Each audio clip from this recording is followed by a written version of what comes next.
చివరికి వరదలు వచ్చినాయి. మీరందరూ ఖమ్మంలో మహబూబాద్లో వరదలు వస్తే చూశారు. వరద సహాయక చర్యల్లో కూడా ఈ ప్రభుత్వం దారుణంగా ఫెయిల్ అయిపోయింది. 3 మంత్రులు ఉన్న ఖమ్మం జిల్లాలో వరద ముంచెత్తితే సకాలంలో సహాయక చర్యలు చేయలేకపోయారు. చీటికి మాటికి హెలికాప్టర్ ఎక్కుతారు. భువనగిరి పోయినా హెలికాప్టరే, గజ్వేల్కి పోయినా హెలికాప్టరే, చివరికి నఖరేకల్ పోయినా హెలికాప్టరే.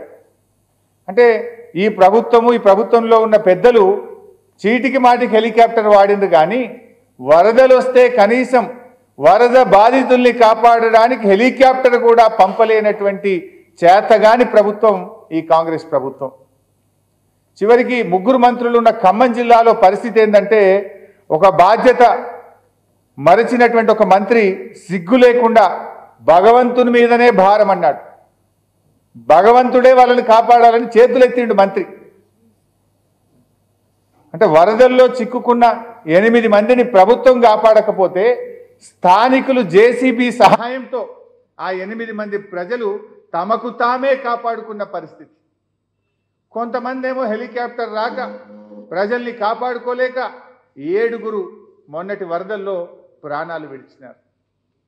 7 ప్రాణాలు పోవడానికి ఈ ప్రభుత్వ వైఫల్యం కారణం. వరద బాధితుల్ని ఆదుకోవడంలో కూడా ప్రభుత్వం చాలా దారుణంగా ఫెయిల్ అయిపోయింది. సబితక్క, నేను, జగదీష్ రెడ్డి గారు, గంగుల కమలాకర్ గారు ఆ రోజు మేము ఖమ్మం వరద బాధితుల్ని పరామర్శించడానికి మా జిల్లా పార్టీ అధ్యక్షులు మధు గారు, ఖమ్మం జిల్లా నాయకత్వం పిలిస్తే మేము అక్కడికి వెళ్తే మా మీద దాడి. పైగా వరద సహాయక చర్యలు చేపట్టకపోగా వరద బాధితుల్ని కాపాడుకోలేక పరామర్శించడానికి వెళ్ళిన బీఆర్ఎస్ నాయకత్వం మీద రాళ్ల దాడి చేసినటువంటి ప్రభుత్వం ఈ కాంగ్రెస్ ప్రభుత్వం. ఇక లా అండ్ ఆర్డర్ అయితే ఈ రాష్ట్రంలో పూర్తిగా ఫెయిల్ అయిపోయింది. ప్రశాంతతకు చిరునామాగా ఉన్న తెలంగాణ నేడు అశాంతితో అలజడితో అట్టుడికిపోతా ఉంది.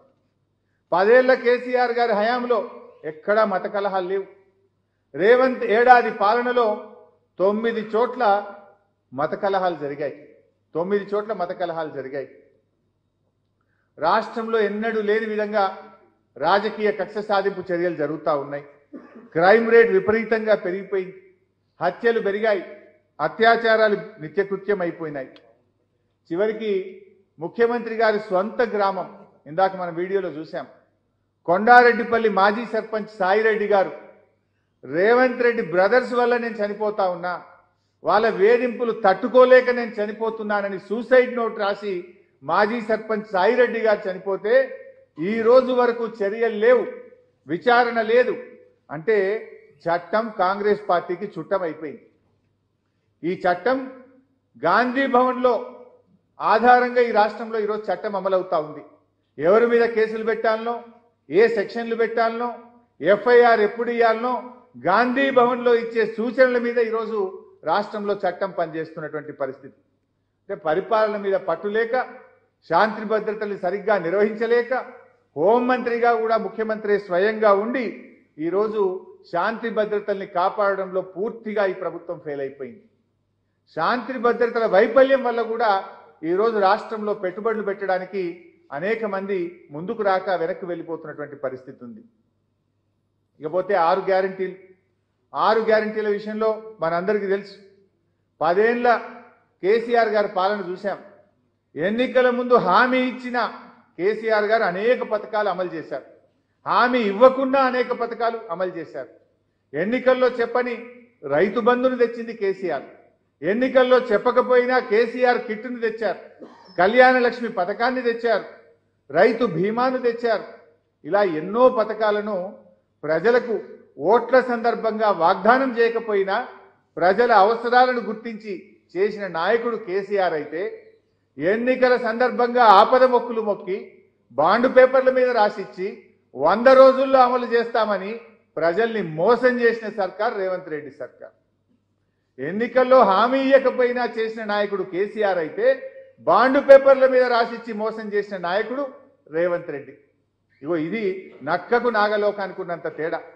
10 ఏళ్ల బీఆర్ఎస్ పాలన సంక్షేమ రంగంలో స్వర్ణయుగాన్ని సృష్టించింది. కానీ రేవంత్ పాలన సంక్షేమాన్ని సర్వనాశనం చేసింది.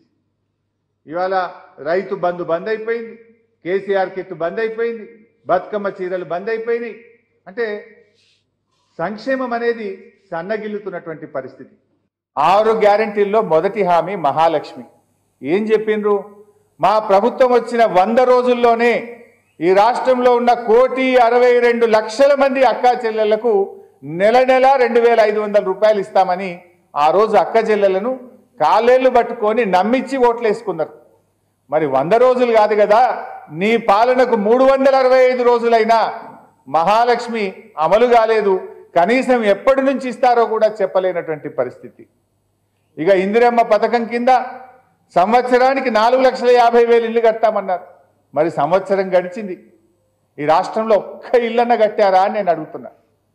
కూల్చిన ఇండ్లే తప్ప ఏడాది పాలనలో కట్టిన ఒక్క ఇల్లు కూడా లేదు. హైడ్రా పేరిట, మూసి పేరిట పేదల బతుకులు కూల్చినావు, పేదల ఇండ్లు కూల్చినావు తప్ప నీ ఏడాది పాలనలో ఒక్క ఇల్లు కూడా రేవంత్ రెడ్డి గారి ప్రభుత్వం కట్టలేకపోయింది.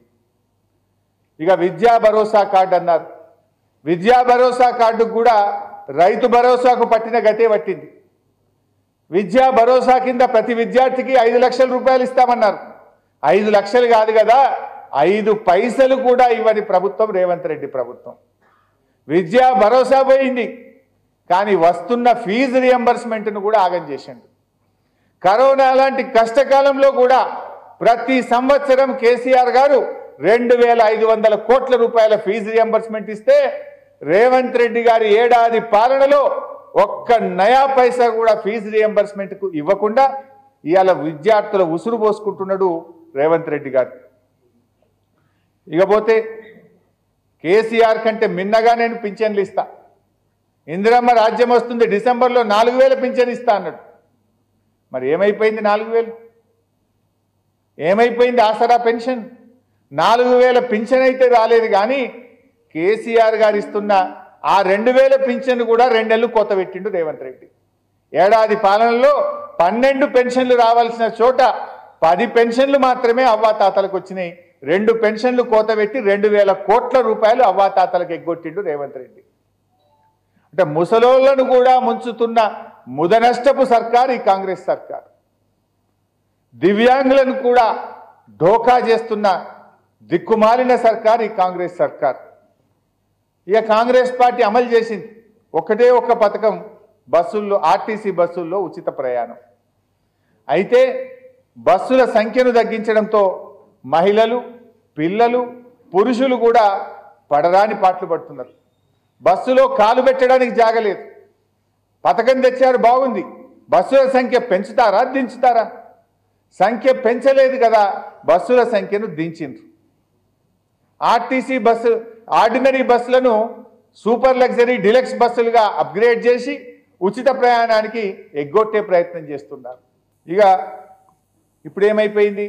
ఆ హామీలు ఏమైనాయని ప్రజలు ఎవరన్నా అడిగితే ఈ హామీలు అమలు చేయలేక దుష్ప్రచారానికి దిగుతున్నారు. నేను శాసనసభలో చెప్పాను, బడ్జెట్ సమావేశాల్లో మీరు 7 లక్షల కోట్ల అప్పు అని చేస్తున్న గోబల్స్ ప్రచారం తప్పు. 10 ఏళ్ల బీఆర్ఎస్ పాలనలో కరోనాతో సహా, అదేవిధంగా విద్యుత్తు అప్పులు కేంద్రం బలవంతంగా మన మీద రుద్దిన అప్పులతో సహా 4,26,000 కోట్లు మాత్రమే అని చెప్పాం. ఇది నేను బయట చెప్పలే, శాసనసభలో చెప్పాం. కానీ వీళ్ళు హామీలు అమలు చేయజేతగాక 7 లక్షల కోట్ల అప్పు అని ఒక గోబల్స్ ప్రచారానికి పాల్పడతా ఉన్నారు.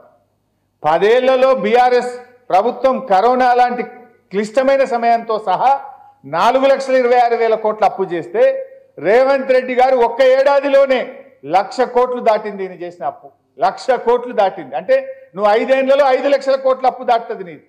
10 ఏళ్లలో బీఆర్ఎస్ ప్రభుత్వం చేసింది 4,26,000 కోట్లు అయితే నువ్వు 5 ఏళ్లలోనే 5 లక్షల కోట్లు దాటుతున్నావు. నువ్వా మమ్మల్ని విమర్శించేది?